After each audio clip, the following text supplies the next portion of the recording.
we have Shay Rowbottom in the house right here next to me. And I'm going to dive into, if you know Shay, awesome. We're going to dive into maybe some different things that you haven't heard from her before, hopefully. And I don't have permission yet, but I'll see if she'll talk about that with us. Yes, thank you. Thank you for having me, Chaz. I'm so excited to be here today. It's awesome to have you. So I've followed Shay for a long time. And if you don't know Shay, can you kind of tell a little bit of your story to where you are today? I know you've had an interesting journey and you've been very transparent with that. And I love hearing how entrepreneurs, people in general, get to where they are today and the steps in the process, the pitfalls, and all those problems along the way. Yes, absolutely. So it's funny, I never really identified with being an entrepreneur growing up. I didn't really identify with being a business person. I didn't think that I liked business or that was my speed. But I knew I wanted to be an entertainer, right? I knew I loved writing songs. I loved performing. I wanted to be famous. Come to find out, there's a lot of qualities that artists have that overlap with being a successful entrepreneur. So I dropped out of college when I was 20 to pursue my dream of being a musician. I always knew I wanted to be a singer, but I got caught up in the classic, but my parents want me to go to school. I'm going to go to school. Right. I made it about 2 years. I was like, screw this. I can't do it. I'm following my dreams. I dropped out to be a musician and I started recording and releasing a lot of music. But I had no marketing acumen. I had no business skill. And I was, just finding myself in situations over and over again where I was really taken advantage of. I wasn't really making money in music. So I did that for about 3 years before I finally decided to quit. But I quit only because I got an opportunity editing videos for a large blog on Facebook. The Facebook page owner had about 3 million followers at the time that he hired me. And I had just gotten into video editing because of my own music career. And I knew there was a lot of money in video. I was sick of waitressing to pay my bills. I was like, you know what? Screw it. I'm going to put this music thing on the back burner. I'm going to learn about digital marketing from this blog owner. Clearly, he's got it figured out. He's got 3 million likes and he's monetized it. He needs video content. I'm just going to put my head down and work. I'm going to do these videos. And it was the right choice. I ended up really supporting him a lot. I got really good at editing videos and learning the formula for getting attention on Facebook. And then his page, he got approached by other Facebook pages, like, where are you getting these videos? Where are you getting these videos? So I got more and more clients. Suddenly I was an entrepreneur. Suddenly I was slanging these videos all over Facebook. Did that for about a year before I got an investment. It was very profitable. I ended up getting an investment at age 24, scaled it to over 30 in-house employees, where we were not just doing video content, but also doing like advertising campaigns for big companies like Petco on Facebook. And it really humbled me a lot. It's really where I learned everything I know about social media and video marketing. And then after doing that for a few years, I got on LinkedIn. I got on LinkedIn and started making my own original content again, only this time it wasn't music. It was videos, a lot of videos about video marketing, about what I was up to, just personal vlogs about my life. And I quickly realized there was no competition on LinkedIn. So it forced me to refocus everything. I was growing tired at the old agency. I wasn't really getting along with my partners anymore. So I decided to pivot. I basically dropped everything, sold my shares to start a LinkedIn agency where I now help business owners create video content on LinkedIn that's going to attract their target market and close more deals. And that's what I'm doing today. And that's how you found me, Chaz, right? That's right. I think Yes. there was the first video. Is it the things sales guys say? Yes. Was that how you found me? In the bag. Mm-hmm. Yeah. How many views did you have on that video? Almost 1 million. It was like, Wow. it was like just shy of 1 million. Now it was like 950,000 views on LinkedIn. Very cool. So really interesting. So you're in music, you're singing and rapping. Yeah. And maybe we'll have you do you have a rap you can share with us today?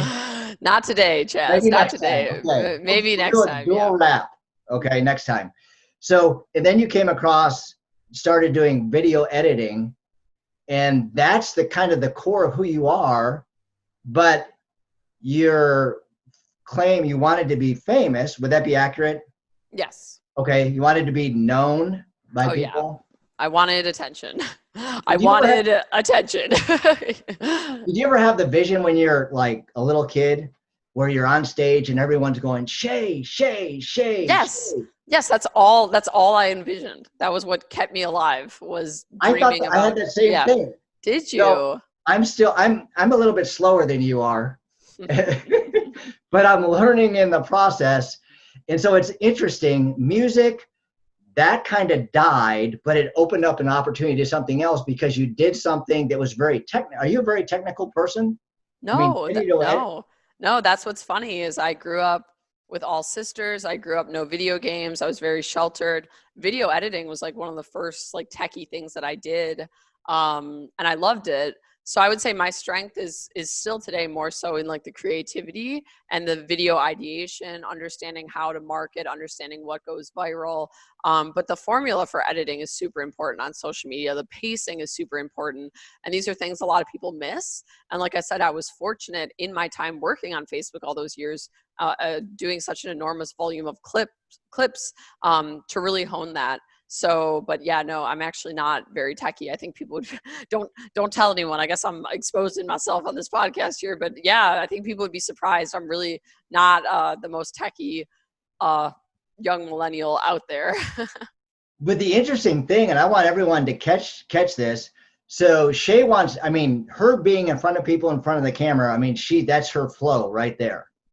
But she spent time behind the scenes editing. And if you Yes. didn't spend that time there, then you probably wouldn't be where you are today. You think that would be accurate?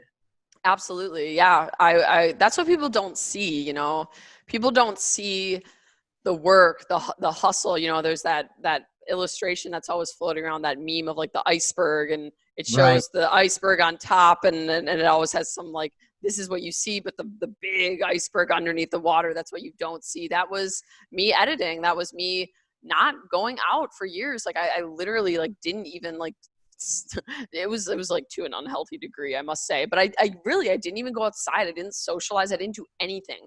I would work these 12, 13, 14-hour days in front of my computer, just hustling, just learning video, just getting over that painful learning curve. And that's what most people won't do. Most people don't want to get through that discomfort. They're like, well, my job's not so bad. Well, it's like they sacrifice their long-term comfort for short-term comfort, right? So Right. you have to be uncomfortable in the short term, be willing to get through that to get to more financial freedom and abundance on the other side. But yes, I would absolutely attribute a lot of my success to being humble, to having introverted myself, which was very hard as a very extroverted person who had been used Uh-huh. to being on stage and la da da. It was definitely something that taught me a lot of discipline and helped balance me out, which I was needing at that time in my life. Right. I think of the Jim Rohn quote, discipline weighs ounces, regret weighs tons. Hmm. And if we don't spend the time consistently to do something, and I think business owners, successful entrepreneurs, if you're not obsessed, you're not going to be successful. And Yes. you could say it's unhealthy, but if people are saying it's unhealthy, those are usually the people that are not entrepreneurs. Right. Do you Yeah. agree with that? Yeah. Grant Cardone has a book. It's called Be Obsessed or Be Average. Uh-huh. I completely agree. I think I've just always had, I'm a very, I thrive in work. I've never been like a lazy person. Like I just love working. I'm always working on a project, always doing something. So the ability to generate was actually always there for me, but it was the worthiness of money and the worthiness of abundance that wasn't always there. So I was always creating things. Back when I was an artist at age 20, 21, 22, I was working all the time. I was working my tail off, but I wasn't making money because I didn't actually feel worthy of money. So, you have to come into your own awareness around like, what do you feel like you deserve as well? And that's been a big journey for me in business, is learning, like, business kind of taught me about my own limiting beliefs in a way that I don't even know that I would have ever noticed had I just been like content working a day job my whole life, but business will force you to see, Yeah. why am I not closing deals? Why am I not asking for more money? Okay, why do I keep discounting myself? Like I know my value, but what, so it's actually quite a spiritual journey for a lot of people. And that's something that I've gone through as well. So yes, being obsessed with personal development, being obsessed with spiritual growth, and addressing your own limiting beliefs, that is also what really makes a difference in business and being successful as an entrepreneur. Yeah, that is so huge. And I don't know, somewhere in the process as you're going through, did you have an obstacle that seemed like it was insurmountable and something you may look back on today that it's like, I can't even believe I struggle with that? Was there a time, probably Yes. multiple times? I want everybody to understand that, well, let me back up so give people context. A lot of times people will come to a place where it's like, I can't go any further. And it's usually when they're like this close to breaking through to the other side and they stop. Have you ever heard the story about the 3 feet from gold? I don't know. I don't think so. Enlighten me, Chaz. Okay. So there's a true story back in the gold rush days. It was in Colorado. There was Darl, I can't remember the guy's last name, but it's a true story. He went out there with his uncle. They had a claim on the land, spent all this money getting, get mines and whatnot, and they struck gold quickly. And then they got all their friends to invest in them, and they just, all this hundreds of thousands of dollars back then. And then all of a sudden the gold dried up and they lost it, and they kept digging week after week, month after month. Finally they went through all their money and they sold the claim on their land to like a junk dealer, and the junk dealer hired someone who understood fault lines, and he was able to identify they were 3 feet from gold. And so pennies on the dollar, they sold all this equipment, and the guy found gold and was a multimillionaire. I love that. Yeah, I think I have seen some illustration version of that story. Yes. So, for me, there's so many, there's so many roadblocks, so many different phases of my life. But I would say like the big one was I was just really codependent. I really, really had like crippling limiting beliefs. I was even aware of them. I didn't know how to fix them. I was really broken. I had insane limiting beliefs about being able to do anything on my own. Even back when I was doing music, I was constantly positioning men between myself and my dreams. Once I got into business, I only got into business because I had a boyfriend, and I felt safe with him. Like, oh, well, he'll do the work, and I'll just, I can't do this by myself. I'll just be the helper. But it actually turned out, I realized that it really was me the whole time. Like I was the one doing it. I had this belief that like I needed men, and I constantly surrounded myself with male business partners, thinking that I couldn't do it on my own. And, it really comes down to the way we're raised. I was raised by a dad who was a businessman, who was successful. My mom stayed at home and raised the kids. My mother was a very smart woman, very intelligent in her own right. But he belittled her all the time.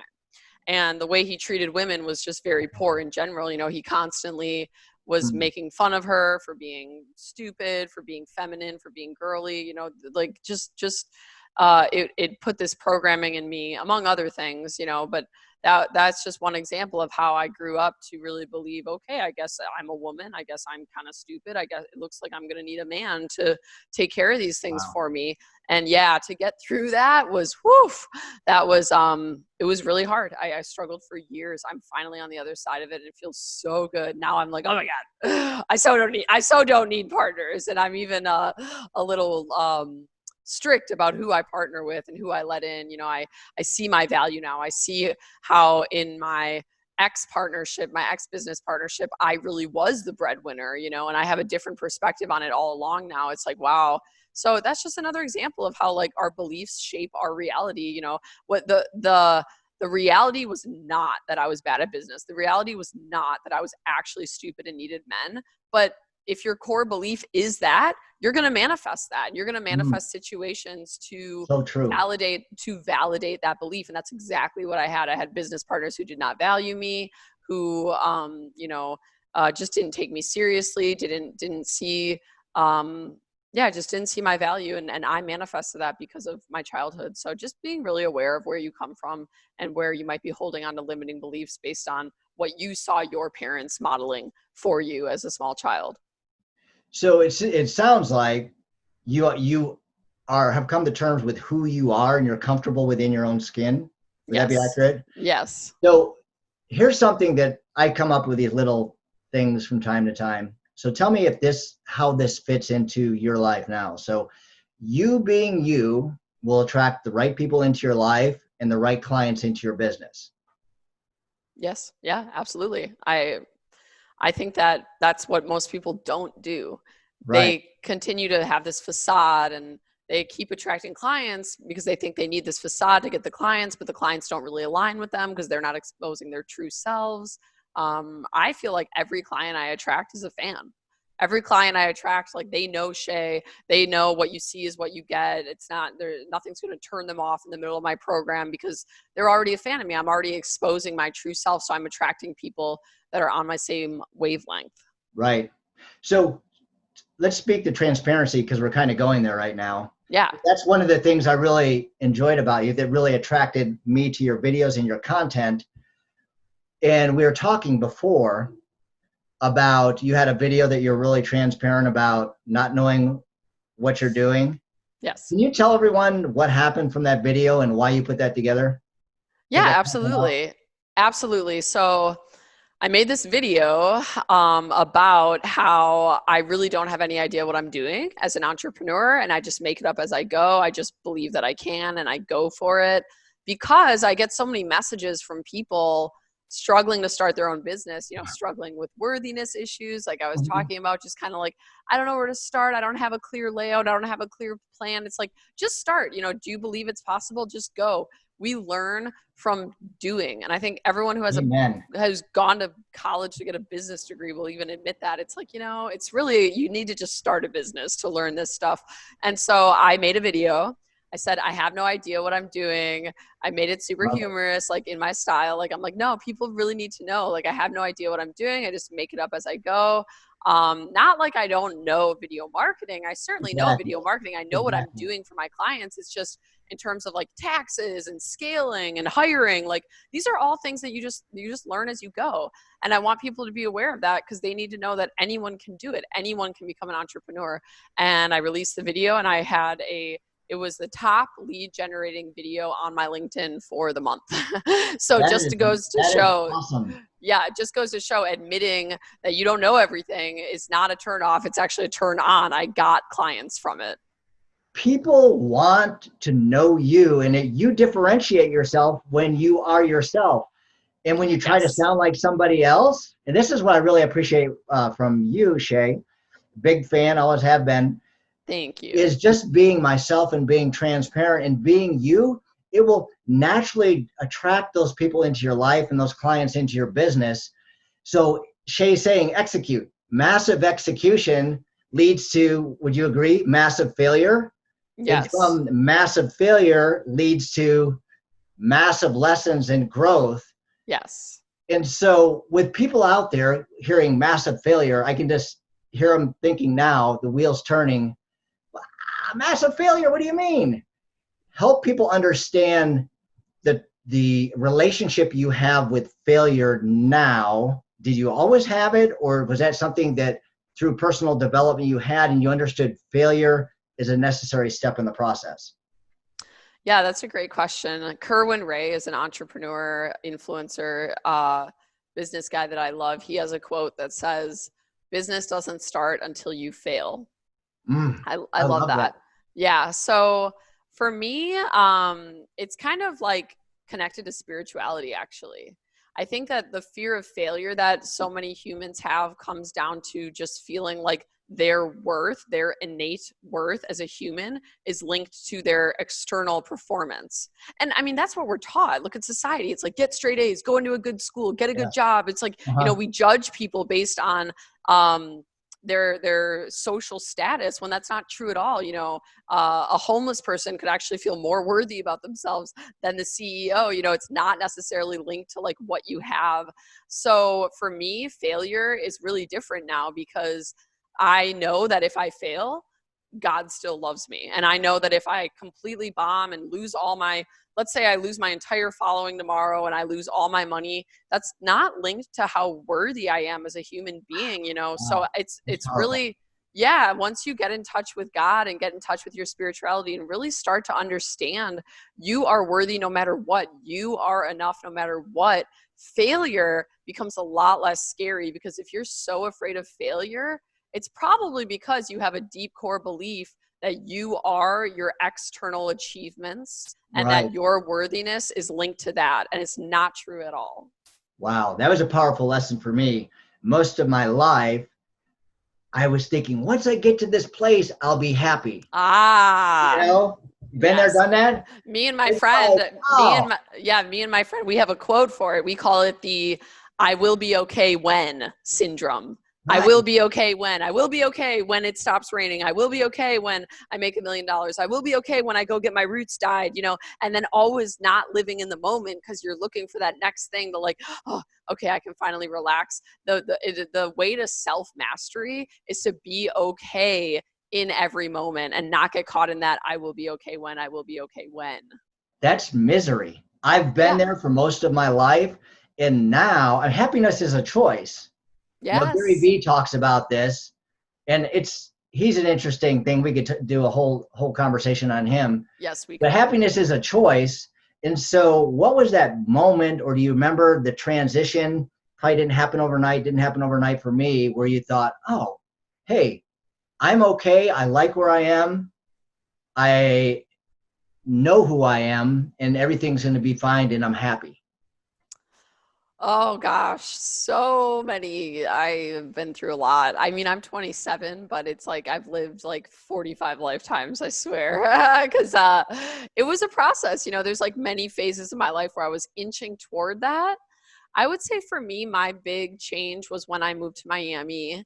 I had a spiritual awakening. I went and did ayahuasca, which I talked about. I was talking about this in the Facebook group, the ayahuasca debate, because it can be a little controversial. Sure. For me it was great. Obviously these medicines are sacred, they're ancient, they're not meant to be played with. You got to go do them with a trained shaman in a medicinal setting and be prepared to work. It's not about doing drugs. It's not about, oh, I'm going to escape. It's about work. It's about facing yourself. And that's what these plants can help do for a lot of people. So for me, once I went and did ayahuasca, I was able to locate the source of a lot of my trauma that I had been repressing as a child. That's another outcome that plant medicines can have. They can lift your repressed childhood memories, or just anything that you're like pushing down in your life, denying, not wanting to look at because it's uncomfortable. These Right. medicines can blast that out of you. So I went and did that.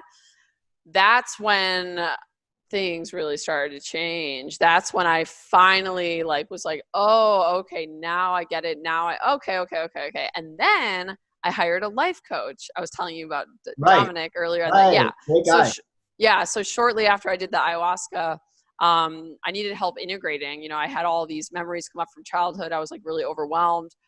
So I got connected with a really awesome life coach in Miami. And after working with him and integrating everything that I had been shown through my journey with the shaman, I started to get it. I started to get it, Chaz. I was like, wow, I am so powerful. Wow, I have been selling myself so short. Mhm. Poor little Shay. I had forgiveness for myself. I had compassion for all the things I had gone through, all the things I hated about myself that I was so hard on myself about.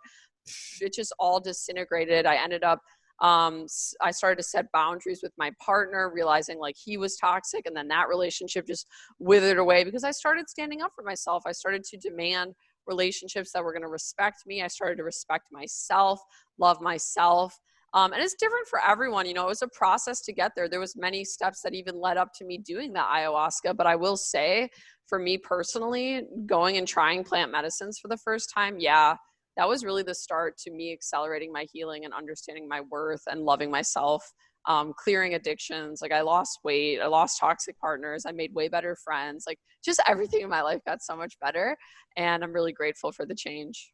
So, and just so everyone knows, Shay doesn't have an ayahuasca brand coming out. I So do not yet. It's actually not, it's sadly not legal in the United States, which is just such a really, I would tragedy. think some Yeah, of the states with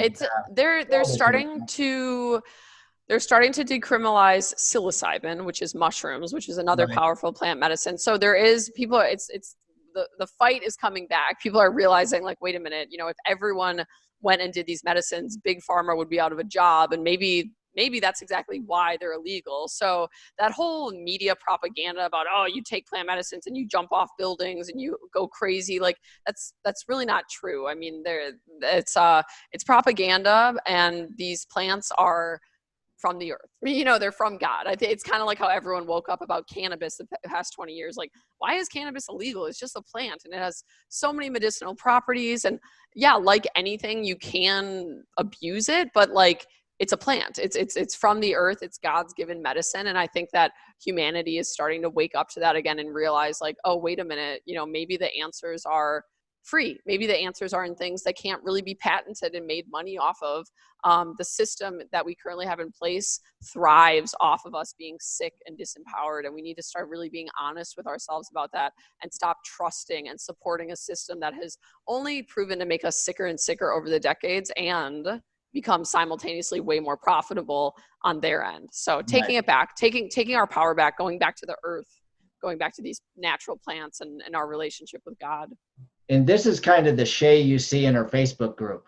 I'm way more personal in the Facebook group. Yeah, I do get personal on podcasts. I'll share a little more. I don't know if I've really opened up to LinkedIn yet about the ayahuasca, but that's something I plan to share in my book. Because at the end of the day, it's also, LinkedIn is a professional platform, and I do, this is what I teach is, how can you structure your content, tailor it to hit the right people at the right time. And I'm still very much my true self on LinkedIn, but LinkedIn itself is a business. So you have to also be mindful of what you share there, because they can shut you down. Yeah. Right. And everybody out there, don't tell Shay that this is going on LinkedIn. So. No, it's fine. It's fine for LinkedIn. It's just, yeah, but that's what I'm going toward, Chaz. I mean, that's really my path. Is I started out as a digital marketer. That's like how I got a lot of my wounds presented to me was business. Like I was saying, I started to realize like, why am I partnering with these men? Why am I, so business alone and marketing taught me so much about myself. But then going on the spiritual path, learning about, childhood development more, starting to analyze my upbringing, my parents more, I've just become way more passionate about these topics and about healing, because I see that so much of the world also needs it. So now I'm really pivoting to the direction to promote plant medicines, to promote these alternative healing modalities. Theta healing is another one I talk about. These are all like free or relatively cheap. And it's a way more sustainable route for humanity than just, being on pharmaceuticals your whole life. How many people are depressed? How many people are fat, unfulfilled? Really everyone is an addict. We tend to look at addict as only the extreme case of like the heroin or the alcoholic, but it's like, we're all addicts. People are addicted to social media. People are addicted to attention, to food, to porn, like you name it. So I think we just really need to start getting real with ourselves about this whole mental health. Oh, he or she was mentally ill. It's not just like a rare instance anymore. Like it's almost all of us. So we need to be real, and we need to start taking our power back and just start to have rigorous honesty about what we're dealing with inside, because we're all struggling with something. And most people feel like they just can't share because they're alone, or they're going to be shamed for having it. And it's not true at all. We all have it. We need to unite together and start to, heal each other's traumas. Like, hey, it's okay. And that's why I'm really passionate about openly sharing this stuff, even on LinkedIn. I love that. Yeah. I love that. I know 16 years ago, this coming forth is the Shay influence in my life. Okay. 16 years ago, I was laying on my floor. I had a gun. I loaded it with hollow points. I didn't write a note. And I had it to my head, and I was just tapping to fake because I just wanted to end the pain. Yep. And doctors were giving me medication after medication after medication after medication. And if it wasn't for my brother, who never came over to my house, knocking on my door at 10:30 at night, I probably wouldn't be here today. And so Wow. that journey, from that place, I had a Fran Staus, who is a nurse practitioner. She said my mom had died, my dad had died, and I had gone through a divorce.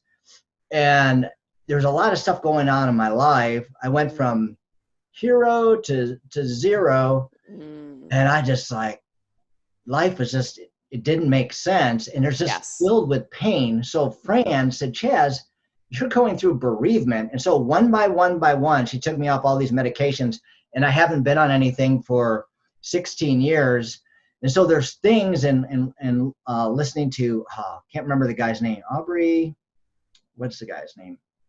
Where he has some actual products that he has. There's so much out there that are not prescription based that can help you in life. Yes. And Shay talks about a life coach. You know, a lot of times people will say, life coach, what's a life coach? How can the coaches I've had in my life, they've been invaluable because they point out things that I don't even recognize, or maybe I recognize them, but they help me come to terms and be more self-aware. So having Dominic in your life, the self-coach, because I know you're making a transition into healing. You talked to the Healing Summit. Yeah. HealCon. Yeah. Is it okay? Yeah. So Yes. So Shay's having a healing summit possibly coming up, maybe in the fall. It would be like winter, spring 2021, but yes. Okay. Yeah. It's the largest in the lifetime, like it's going to be. World Records, right? It's called HealCon. I trademarked HealCon. Oh wow, love So that. it's going to be the largest healing conference in the history of the world. I'm building it, but yeah, I'm not sure exactly what the 2021 first annual is going to look like, but I know that it's going to be here in South Florida.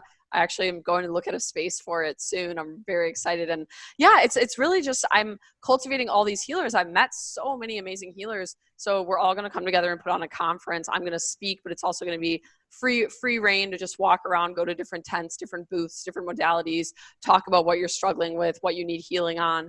And it's all about the natural medicine, becoming our own healers, empowering ourselves so that, like I said, we can get off of this dependence on a system that time and time again has proven to not care about us. They care about money.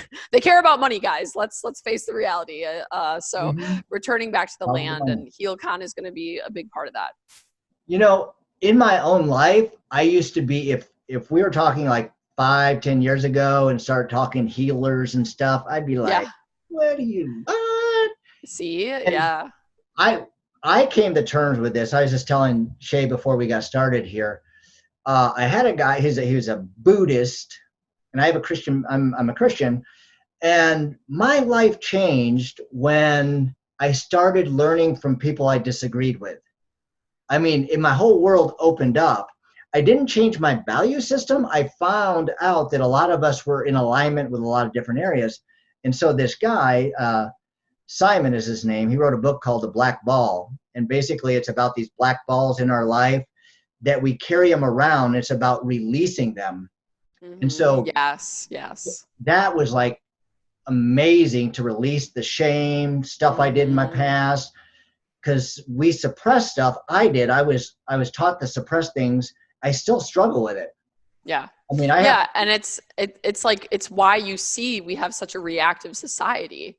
Yeah. I mean, this coronavirus is a perfect example. We're traumatized. We are a traumatized population that you could just put out a couple news stories in the mainstream media. Oh, there's a virus. We're all going to die. And everyone just eats it up like, okay, I mean, that's trauma. That's a trauma response from wounded people because of all those black balls they're carrying that they can't release. So when you're carrying all the black balls, it might appear that you don't have anything going on, but it manifests in different ways. It manifests in you being very easily triggered, you being able to break down very easily, you getting jealous, getting angry, wanting to drink too much, wanting to smoke.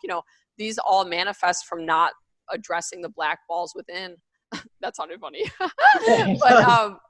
But it's true. It's like, if you don't address it, you're just going to, it's going to manifest in other ways. And I think that's my personal opinion about the coronavirus is like, it's showcasing how wounded we are, that we could so easily be like afraid and convinced to be afraid so quickly. It's like, take a breath. You know, we need to calm down. We need to do breathing exercises, calm ourselves. And that, you know, is really hard for a lot of people because the way that society has gone is work, work, work. It's really hard for just the husband or just the wife to work alone anymore. A lot of households need a two-income household to even sustain anymore. So everyone's in this rat race all the time. Everyone's work, work, work, work, work. So we don't actually get an opportunity to slow down and be with ourselves and be with our feelings. So that's really the key. We need to restructure society. We need to start honoring ourselves again. Stop treating ourselves like machines and robots. You know, we're human beings. We have feelings. We have depth that we need to get through. And I do think that this coronavirus in many ways has been a gift for people finally waking up and starting to also see that and recognizing we need to change. Yeah, there's definitely a silver lining. Mm-hmm. And so we're going to get ready to kind of close this down. I want to ask Shay, let's do it. Final thoughts.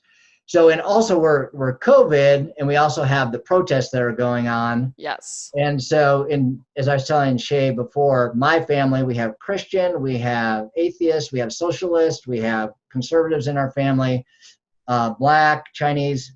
And I know that I've never been pulled over because I'm driving while white. Yeah, right. Like my family say, you know, driving while Black, that's the thing.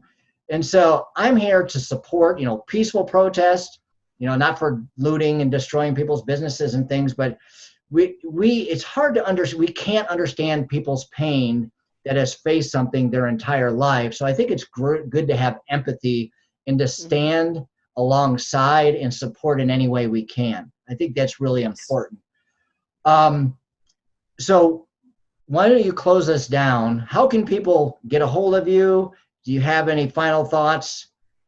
Yeah, definitely. I will close it down by just saying, have empathy, you know, listen to people, try not to be so reactive, try not to shame people. Amen to that. Yeah, people who have a different opinion than you, people who have a different experience than you. You know, we're such a shame-based society where we shame people. That's really toxic. Shame. It's a very low vibration. There's really nowhere to go but down when you shame someone.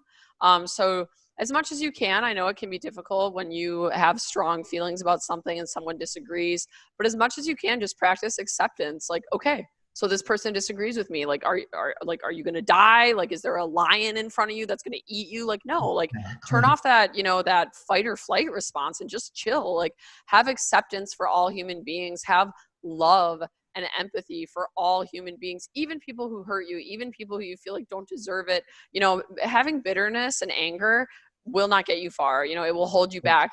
What's the famous quote? You know, being bitter and angry, it's like drinking poison, expecting the other person to die. Right. I mean, it's true. And I went through the same thing with my family, my exes. Like bitterness got me nowhere. So just practice love, especially with everything going on. Practice love for our Black brothers and sisters in this country. We need to be real about the history of this country and slavery and them never getting reciprocity and the prison systems getting privatized and crack cocaine getting tossed into the inner cities. You know, these things come from us. We're accountable. We're responsible. And I think it's just really hard for people to face that. They have a privilege having benefited from that history, and these people have suffered from that history and are still suffering. So just look at the reality, send love, you know, pray for humanity right now. Anyone who's interested in learning more and following me, I talk a lot about this in my content. You can find me on LinkedIn, linkedin.com/in/Shay Rowbottom. That's where all my content goes out first. And if you're interested to learn more about my marketing and what I provide for businesses on LinkedIn, you can go to my website, shayrowbottom.com, and there's a form there you can fill out to set up a call. Awesome. Thank you so much. And everybody out there, take advantage of your day. And most importantly, go rock this day.